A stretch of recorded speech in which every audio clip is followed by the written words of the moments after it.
हारून, हम्म?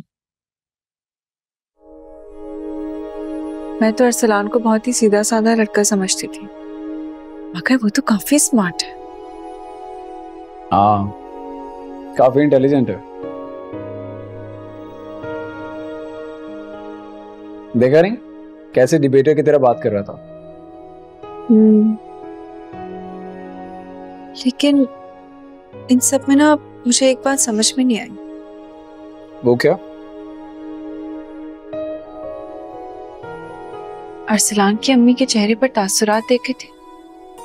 अच्छा, मुझे क्या लगता है कि जो कुछ भी उस वक्त ड्राइंग रूम में हो रहा था ना, बहुत अजीब और गैर मामूली था।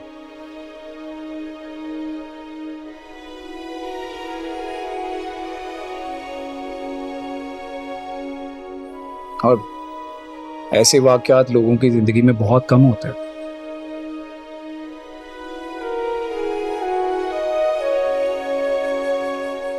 तो अरसलान की अम्मी के जो एक्सप्रेशन थे वो बनते थे। मैं कुछ और सोच रही हूँ।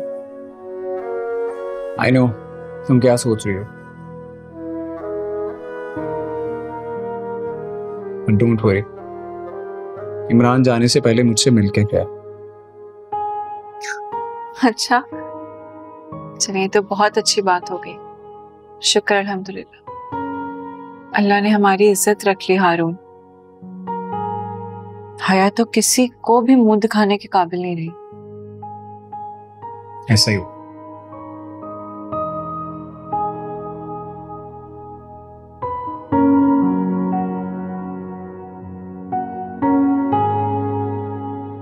वो छोटा सा बच्चा इस घर वालों की जुबानें बंद करके चला गया। ऐसा तल्ख तजुर्बा मुझे जिंदगी में कभी नहीं हुआ। एक बात कहूं भाभी बेगम?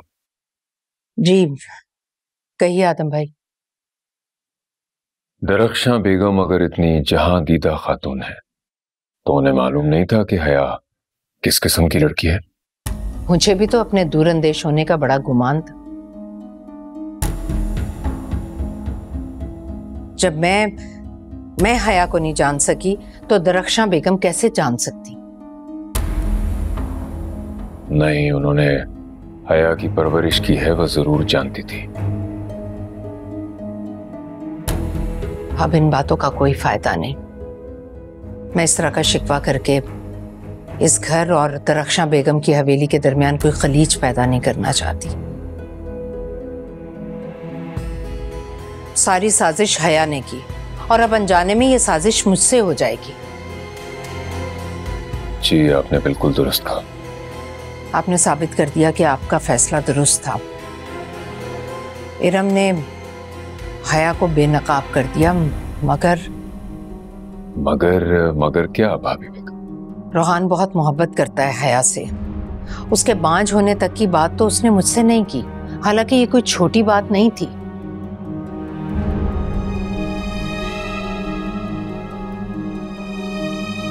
मेरा बेटा तो टूट कर रह गया। इस वक्त तो रोहान को समझाया भी नहीं जा सकता। मैं कोशिश करूंगी बात करने की, समझाने की कोशिश करूंगी। जी चाय लीजिए।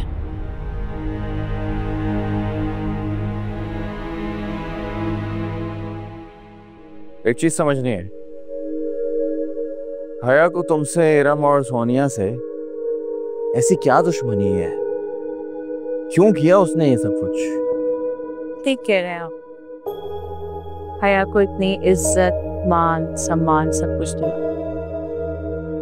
जब वो इस घर में आई थी तो बिल्कुल अजनबी थी। मैंने कभी इस चीज का उसे एहसास होने नहीं दिया कि हम उसके लिए नए, बल्कि मैंने क्या किसी ने भी एहसास नहीं होने दिया। देखता था मैं, लेकिन तुम अब एक बात का ख्याल रखना। बोले? अब जबकि हया का किरदार खुल के सबके सामने आ गया है और उसकी कोई भी अच्छाई उसे बचा नहीं सकती। अब वो काफी डेंजरस हो गई है और वो तुम्हें नुकसान पहुंचाने के लिए कुछ भी कर सकती है। तो जब तक अम्मी उसका कोई फैसला नहीं कर लेती, उसको सजा नहीं सुना देती, तो मुझसे दूर रहा। मैं आप परेशान नहीं, मैं अकेले नहीं, हम सब एक दूसरे के साथ हैं। बस मैं एक बात सोच रही थी, बल्कि जब भी सोचती हूँ डर जाती हूँ सोच के। अगर इरम को आपके मैसेज की सच्चाई पता ना होती, अल्लाह ना करे खुदा ना खास्ता, हम तो अंदर को जाते। हमने उस गुनाह की सजा भुगती है जो हमने किया ही नहीं था। इरम ने साबित किया है वाकई वो इस घर की बेटी है, अल्लाह उसे खुश रखे। हाँ मैं चाय पीएंगे, ठीक है हम लेते आते।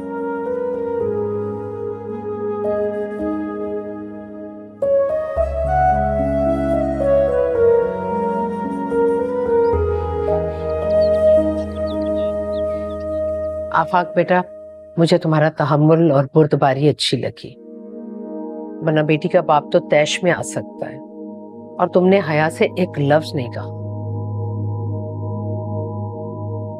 अम्मी जान, जब सबके सामने उसकी असलियत खुल ही गई है तो कुछ और कहने की जरूरत ही क्या है।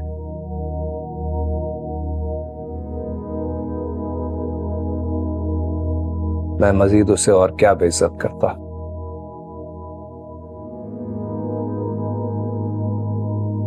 अम्मीजान, वो लोग सोनिया का रिश्ता लेकर आए थे, मगर हमारा घर तो किसी मुकदमे का मंजर पेश कर रहा था। पता नहीं वो लोग क्या सोचें। रिश्ता? जो तमाशा यहाँ हुआ है उसके बाद वो क्या सोच सकते हैं।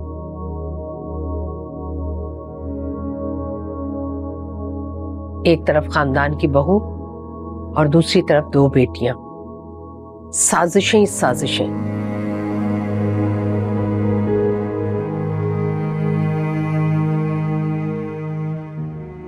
ऐसे घर में कौन करना चाहेगा रिश्तेदारी। मैं तो ये सोच सोच कर परेशान हो रही हूं कि अरसलान की मां के सामने तो मैं बैठने के काबिल भी नहीं रही। नहीं अम्मीजान, ऐसा बिल्कुल नहीं सोच रही। हम आपके वकार और मर्तबे को कभी भी नीचे गिरने नहीं देंगे। वो लोग सारी सच्चाई जान चुके हैं। वो जानते हैं कि अगर उनके बेटे की दुश्मन हया है तो हमारी बेटी की दुश्मन भी वही है।